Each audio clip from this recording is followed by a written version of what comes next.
여러분들 해외 선물을 하시는 분들, 유튜브를 보시는 분들 도움이 되셨다면 오늘 구독과 좋아요 꼭 부탁드립니다. 바로 시작하겠습니다.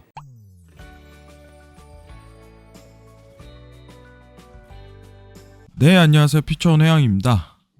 지금 현재 미국 의회에 대한 인프라 합의 법안이 패스되냐 안 되냐를 앞두고 있는 상황 내에서 미국 증시가 상승세를 이어가고 있습니다. 근데 코스피 시장은 현재 상승세가 굉장히 둔화 모멘텀을 극명하게 달리고 있습니다. 왜 이러한 현상이 드러나냐? 그리고 앞으로 미증시의 상승에도 불구하고 국내 증시가 좀 다소 저조한 평가가 나올 수 있는 이유에 대해서 오늘 세 가지 요인을 살펴보도록 하겠습니다. 자, 일단은 지금 차트 보시면은 일단 나스닥 지수와 이제 코스피에 대한 차트를 열어놨습니다. 자, 지금 보시는 주황선이 코스피 상황이고, 네, 미증시에 대한 상황이죠.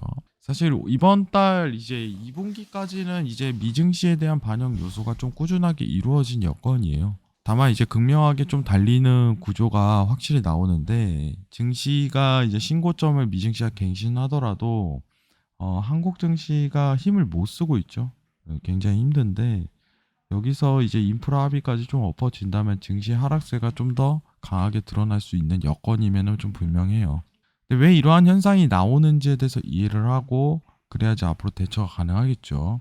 오늘 좋은 리포트 내용이 있기 때문에 같이 한번 보면서 얘기를 하도록 할게요. 1번부터 좀 얘기를 하도록 하겠습니다. 성장 모멘텀과 공급망에 대한 차질. 성장 모멘텀에 대한 차이가 있긴 해요. 원래 성장률에 대한 격차도 좀 길게 봐야 되는데, 사실상 이제 미국 대비해서 성장률이 좀 다소 높아야지 국내 증시에도 유리한 측면이 있죠. 근데 그 성장에 대한 모멘텀이 최소 소폭 줄어들었다, 이러한 평가가 있는데, 사실 왜 이러한 여건이 나오냐면은 좀 더 추가적으로 확인해 보면은 미국은 이제 무형자산의 사이클에 호조에 힘입었다, 이렇게 얘기 나오고 있어요. 사실 우리가 보는 이제 미국 증시에 대한 부분은 대다수가 좀 무형자산에 대한 형태가 굉장히 많습니다. 무형자산에 대한 형태가 굉장히 많기 때문에 무형자산에 대한 호조는 이제 증시 상승에 대한 어떤 밸류를 가질 수 있는 가치가 있죠. 다만 이제 한국 대비 미국이 대다수가 무형자산을 좀 이루어진 형태가 많기 때문에 상승세가 이루어졌다, 이렇게 평가를 하고 있어요. 자, 그리고 두 번째가 이제 제일 중요한데, 이제 통화 정책에 대한 좀 원리예요. 국내 긴축 리스크입니다. 사실 이제 우리나라는 지금 한국은행이 발표한 게 금리 인상에 대한 이제 두 번째 진행을 하고, 이제 내년에도 지속적인 금리 인상에 대한 계획을 가지고 있습니다. 굉장히 발빠른 행보죠. 이번 주에 FOMC가 열리는데 뭐 이제 테이퍼링에 대해서 공식화를 하는데, 한국은행은 선제적으로 금리 인상을 2차례나 이미 진행을 했어요. 무슨 뜻이냐? 자, 출구 전략을 더 빠르게 나온다면은 위험자산에서 이제 나오는 속도가 굉장히 빨라집니다. 원칙적으로 여러분들이 옛날에 많이 들어보셨을 거예요. 금리 인상 시기 때 주식장이 크게 좋지 않다는 걸. 왜냐면은 투자에 대한 어떤 널리지가 굉장히 열리기 때문에 레인지가 열려요. 다양한 곳에 대한 투자 활동을 할 수 있는 자본의 이동이 들어가는 거죠. 근데 한국 제일 중요한 요인이라고 보고 있습니다. 미증시는 지금 금리 인상 들어가려면은 22년도 말이나 23년도까지 기다려야 되는 상황인데, 한국은행 벌써 2차례나 금리 인상을 했다. 이게 가장 극명한 차이라고 보고 있습니다.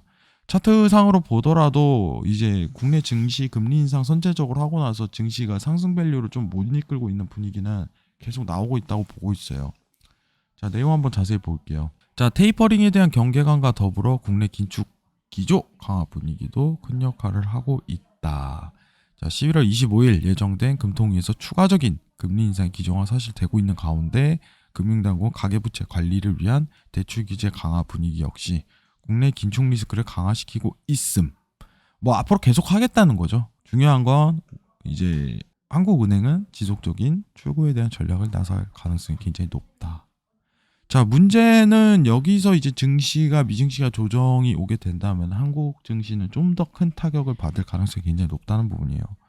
증시에 대한 어떤 신고점이 미증시가 지금 이루어지더라도 한국 증시가 굉장히 제한적인 모멘텀이 계속적으로 드러날 수 있는 상황에서 만약 인프라 합의까지 엎어진다면은 국내 증시에는 좀 큰 조정장이 한 차례 더 남아있을 가능성이 굉장히 높다. 이렇게 판단하고 있습니다. 긴축 추구 전략에 대한 리스크, 근데 우리 한국은행 입장에서도 뭐 어쩔 수는 없는 것 같아요. 지금 현 상황이. 왜냐하면 내수시장 가계부채에 대한 부분도 신경을 굉장히 많이 써야 되는 상황이기 때문에 이 부분에 대해서 좀 더 집중을 하고 있는 요인이 있습니다. 자, 마지막 3번 중국 리스크 완화.